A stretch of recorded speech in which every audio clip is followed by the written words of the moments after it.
You are listening to the Faith and Order series, hosted in collaboration with the National Council of Churches in the United States, alongside the Center for Ecumenical and Interreligious Engagement at Seattle University.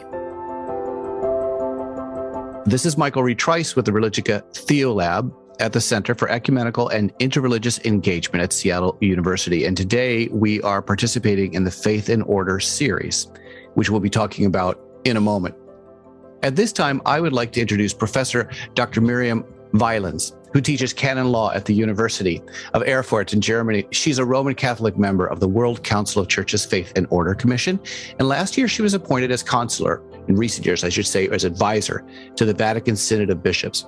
She's involved in the International Anglican Roman Catholic Bilateral Dialogue and a number of other dialogues and processes as well. The Pontifical Council for the Promotion of Christian Unity appointed Dr. Wijlens as its delegate to the Standing Commission of Faith and Order of the World Council of Churches in 2008. And in 2014, the delegation was renewed until 2022.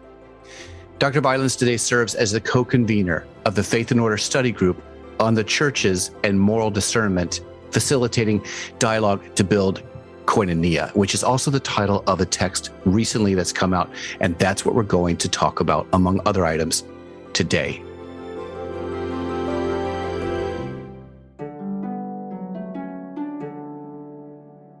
Thank you so much, Dr. Wijlens, for joining us.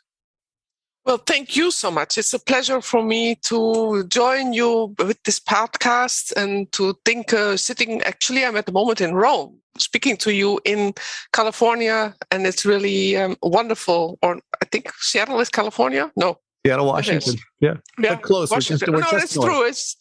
I visited Seattle. I remember it many, many years ago when I was a student in Canada. Oh, right. That's right. You were in Canada for 2 or 3 years. Is that correct? 4.5 years. I did my theology degree in my home country, the Netherlands. And then I decided to study canon law because I was fascinated how the church actually implements the vision of Vatican II. And for that, I studied in Ottawa at St. Paul University. And it was a great opportunity because we were there with people from 27 countries, 90 dioceses. So I really got to know the world. And with many of these people, I'm still in contact. Dr. Wijlens, you serve as a moderator, as we've mentioned, but serve longstanding on the Faith and Order Commission of the WC. Why is that Faith and Order Commission so important to our lives, to the churches, and indeed to the world today? Actually, the Faith and Order Commission was established in 1927. And I think the churches felt already then the need after the First World War to come together and to say to each other, we have a division among ourselves, but we are also bringing a problem to other countries in the world, especially in the mission countries, as we like to call them. We brought the divisions of Europe, if you like, to the rest of the world instead of proclaiming Christ in one name. So I think it is important that we look at what connects us, what binds us, and how can we then move forward from here. The Roman Catholic Church was originally not a member. There was a lot of reservation. 1948, Amsterdam, capital of my country, the Catholics were not even allowed to go there. And I remember Cardinal Willebrands, who was a pioneer in the ecumenical world. He was a priest from the Netherlands, and I knew him very well. He told me that it was forbidden for Catholics to go, but as he said, they could not forbid me to have a coffee outside the room where they met. So when everybody came out of the room, I invited all these people to have a coffee with me so that I could hear what was going on inside the room of where they founded the World Council of Churches in 1948. And he took up the ball, if you like, and ran from there and was then in the 1950s very active on ecumenism and prepared, if you like, the Catholic Church in the Second Vatican Council to engage also in the ecumenical question. So then when the council was over in, I think, 1967 or so, it was around that time, I don't know exactly the year, the Catholic Church joined the Faith and Order Commission. In the World Council of Churches, the Catholic Church is only an observer. We are not a member, but in the Faith and Order Commission, we are a full member. And currently we serve there with 4 Catholics in a group of about 40 people. Normally, we would meet once a year, but you can imagine that over the past few years, due to the COVID crisis, this was not possible. So I also think we had the benefit that still quite a number of people knew each other from the previous mandate, so to speak, from 2008 till 2013 or 2015. So it was good that we knew each other because it's a major challenge and at the same time a privilege, but it's a major challenge. If you meet with people from different cultures, from around the globe, from different churches. So sometimes I might feel that it's easier for me as a person from Northern Europe to communicate with a Lutheran from Northern Europe than to communicate with a Catholic from a whole different country. Mm-hmm. So we have to see how that then all goes. And for me as a moderator, it was quite a challenge, and it was quite good that I knew the members well and that we had the opportunity in 2015, 16, 17, 18 to meet in person so that I could get to know them and in this way attend to the sensitivities that people have. And as you can imagine, moral issues is an extremely sensitive topic. Well, and to this point, for the listener, if you can imagine 40 people in a room, either in virtual or in person, from unique cultural and national contexts, addressing issues of major moral discernment and doing it, as you just noted, across the arc of time. I mean, that takes tremendous both commitment and, I imagine, choreography, because there's lots of differences. And that really brings us, and I would say, unique features that each community can gain from in that way. That brings us to this study document that I want us to spend time on: Churches and Moral Discernment, Facilitating Dialogue to Build Koinonia. To your point just now, it harvests the fruit of study processes that go back for years on moral discernment, beginning up not just 2015, but 2013, I'm sure even long before, as you're thinking about this. What is being, in that mix as we've just described it, what is being harvested from years prior? And what's a value that's being harvested, even particularly, but also in the process of discernment itself? Well, indeed, the Faith and Order Commission has begun to address two ethical questions already from the 1980s onwards. And this is not the only group who has done this. But in 2008, the Commission decided to have a series of studies on moral discernment. And the question was, how shall we do this? So we began, because it is so extremely difficult to have a conversation with each other about some hot issues. And you can imagine the hot issues are homosexuality, abortion, and the role of women in the churches. And this is a question for all the churches. This is not just for one church or for another. It's for all the churches a challenge. And the issue is so sensitive that we were unable to speak about it. So we had to find a way to engage in a conversation before addressing issues that are really divisive at the moment. And we did that in the first round with an attempt, so we are not there with 40 people, we're there actually in 3 working groups, and my working group had maybe 15 people. So what we did in the first round, of which I was not the co-convener, that was somebody else, we looked into what are the different aspects that come into play when you do moral discernment. So we were talking about, scripture, everybody has scripture. Mm-hmm. But then already immediately the question comes, how do we read scripture? And who has the authority to interpret what scripture is saying? We all use reason. We all use philosophy. We all use findings from natural sciences.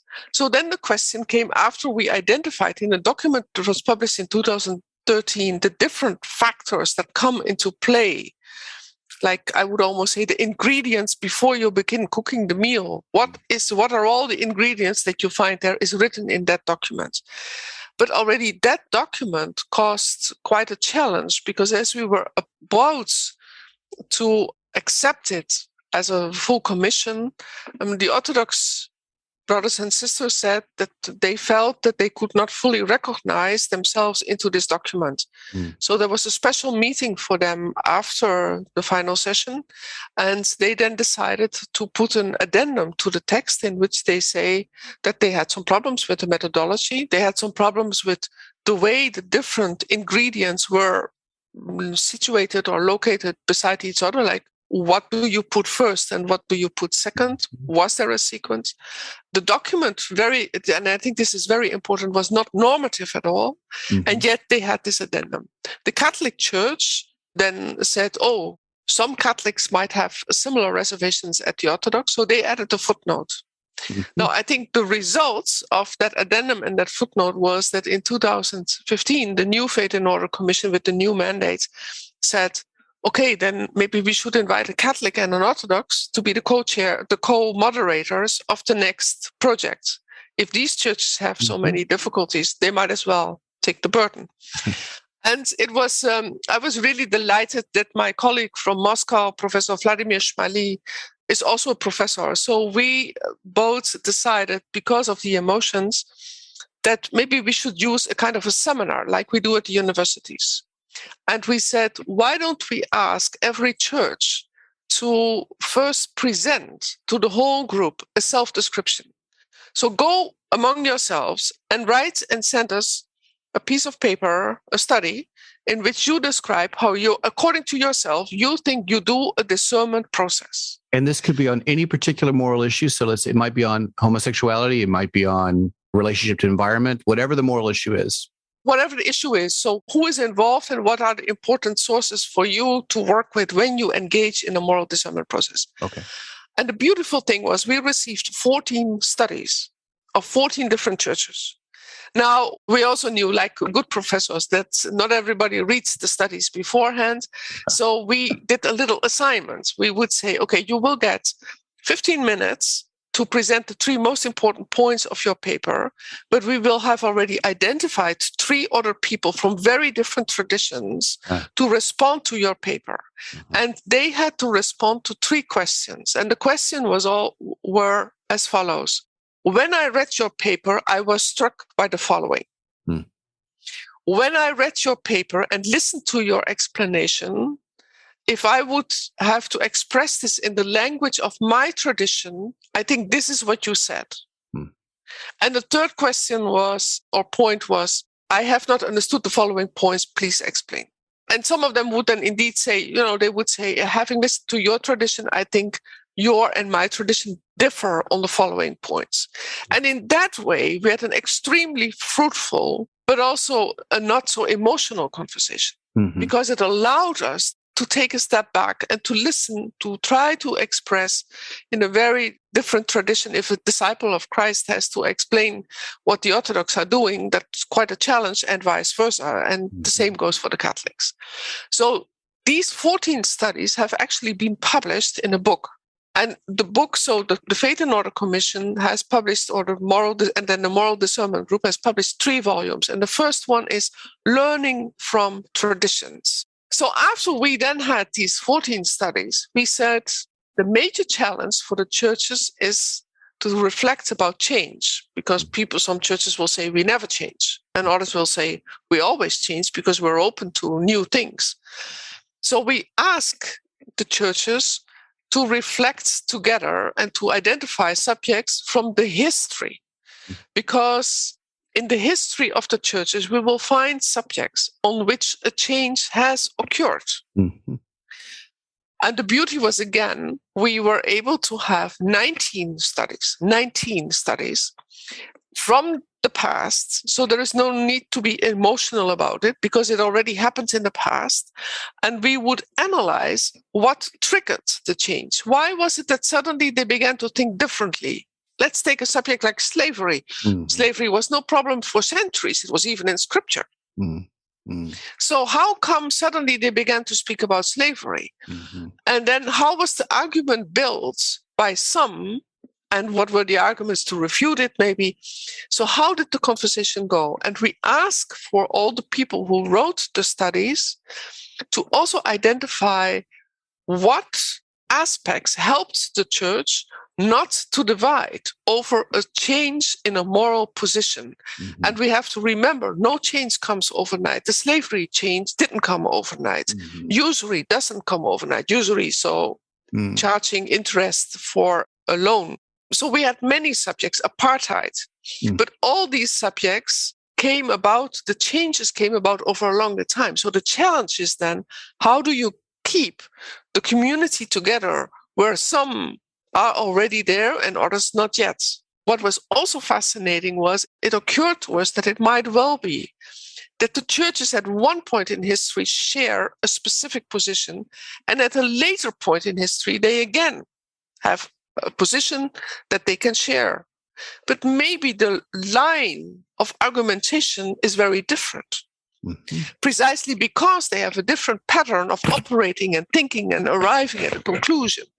So we checked this hypothesis, and we did that for usury. And we discovered that the Orthodox, the Reformed, and the Catholics had an agreement on opposing usury, and later on they came to a similar opinion or a same opinion again with regard to usury, but the argumentation was very different. We also, and this brings us maybe to another point, is the question of change. As a Catholic, we would immediately say, oh, we can't speak about change. We speak about development. Yeah. But we don't speak about change. We don't like that language. And I remember when I was at some point talking with the Pontifical Council for Christian Unity, I said, well, we're talking about change. And they said, oh, you can't use change. You have to use development. And I said, well, we discovered that change is not always for the better. So you can't use development if it's not for the better. And we had two examples in our 19 studies. We have two examples of that. And one of them is apartheid. And the other one is the role of the Lutheran Church in Germany during Nazi Germany. Okay. So in Nazi Germany, you then have the declaration of some of the Lutherans, the Barmer Declaration. And I think one of your other speakers in this podcast series, Professor David Kirchhofer from Australia, he wrote a study on freedom of religion and how the Catholic Church has really changed its position on freedom of religion. But also in other churches, we see change is not always for the better. So we discovered, for example, the apartheid problem. And they were going for a change, and then they were trying to invoke scripture to argue their case in favor of apartheid. Amazing. So it's an abuse, if you like, of scripture. Now, they were actually, the World Council of Churches then said that the Dutch Reformed Church of South Africa could not remain a member, which was quite a strong statement, because they used scripture in this way and because they argued in favor of apartheid. But it was a small group, as we all know. Thank God, apartheid, that whole question, they came to a reconsideration of the subject. Another example was the role of the Lutheran Church in Germany, Nazi Germany, where they supported the Nazis and they too had to come and reconsider their position. So that's a very painful process, as we can imagine. But we have to say then we really got it wrong. To get it wrong, to go back again, as you noted with the Barmer Declaration, a sense of return recovery and maybe humility as well. It sounds healthy for churches. What does that do in terms of moral discernment when we redirect ourselves in a way that is essential for the well-being of others and even for how we live every day? Well, I think that requires a lot of humility. And if I may just move to the other subject on which I'm working, the protection of children. Yeah, please. There we go, the protection of children. And we really have to say, and I think Pope Francis is doing this, we placed the reputation of the church far above the well-being of children.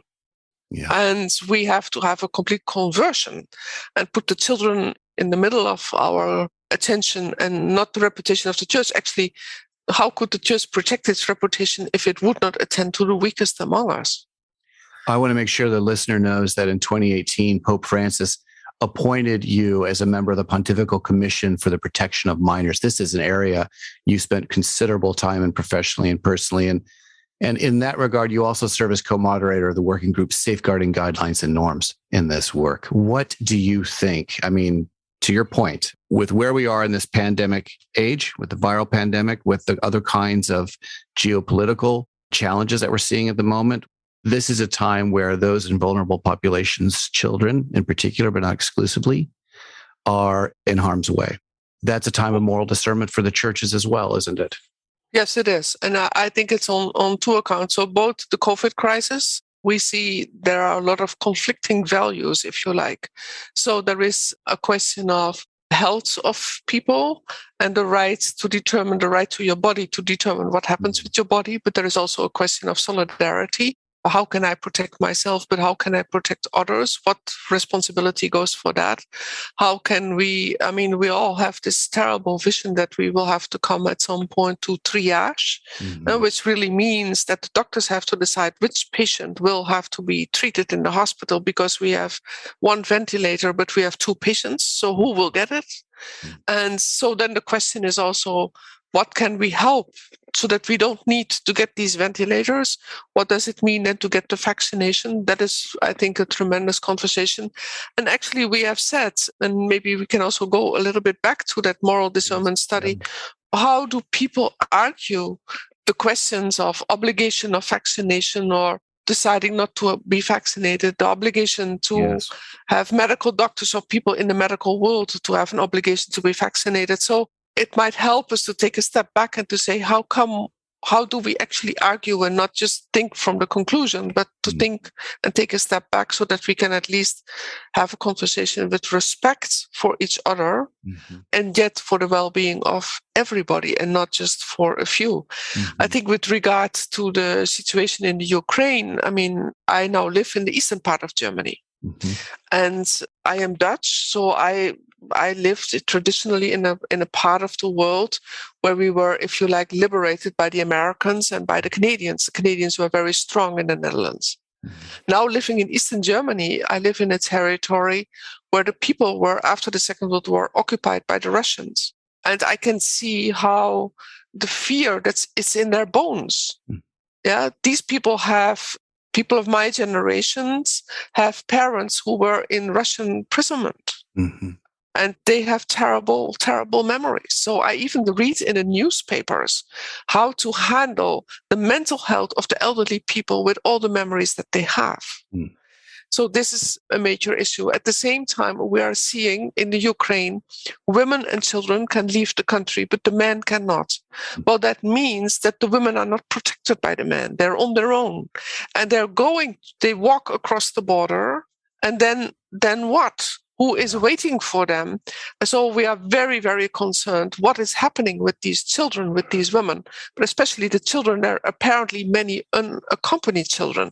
So I read the other day a story about the mother is a nurse, so she can't leave the country. The father has to go to the military.